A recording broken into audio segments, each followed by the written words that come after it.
You about to be in trouble, Charlie. All right, here's the thing. Mask mandates in schools are 100% appropriate, and here's why.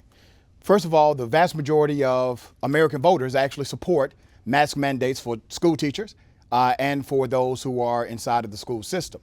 But let's look at what it actually does. A mask mandate, people that argue against it, they say this is an intrusion on civil liberties. But think about it. A dress code, is that an intrusion on civil liberty?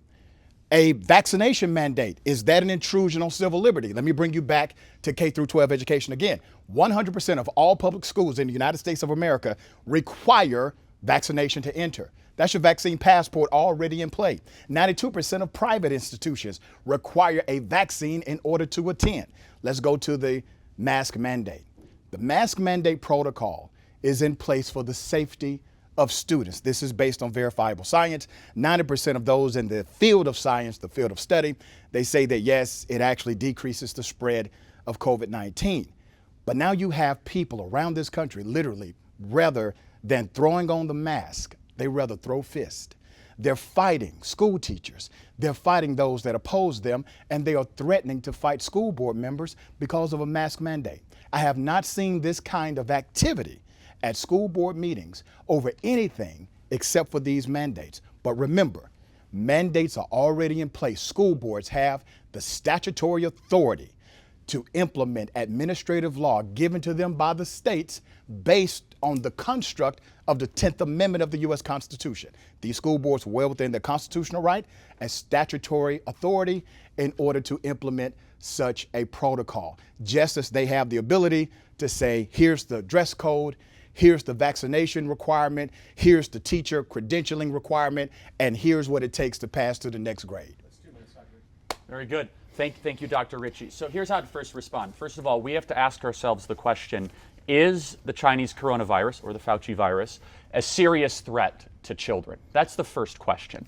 And so Dr. Macri wrote a piece, I should say, for the Wall Street Journal, where he studied tens of thousands, it was over 40,000 children with the virus, and was not able to find one child that died from the virus that did not have underlying health conditions and that did not have some sort of immunocompromised condition. And so you look even more broadly than that. And this is from the New York Times. I just want to read this, which is annual deaths among children in the United States. Now, this is per 100,000 people. So children 5 to 14 years old have a 2.1 per 100,000 chance of dying from cancer, a 1.9 per 100,000 chance of dying from vehicle accidents, 1.5 per 100,000 to die from suicide. We'll get back to that in a second. 0.7 from homicide, 0.6 from cardiovascular disease, 0.5 from drowning, 0.3 from flu, and 0.2 from COVID. Now, that's not percentage, that's per 100,000. So the question is, if children are at a greater risk of riding in a car to school, then why all of a sudden should we now mandate the masks for children? So I think we're talking about two different things, and I think we'll have a fun time going back and forth. At the unscripted part of this is, do schools have the ability and the authority, and is it a good idea? I'm going to start with whether it's a good idea, then we can get into the other one. It's an awful idea.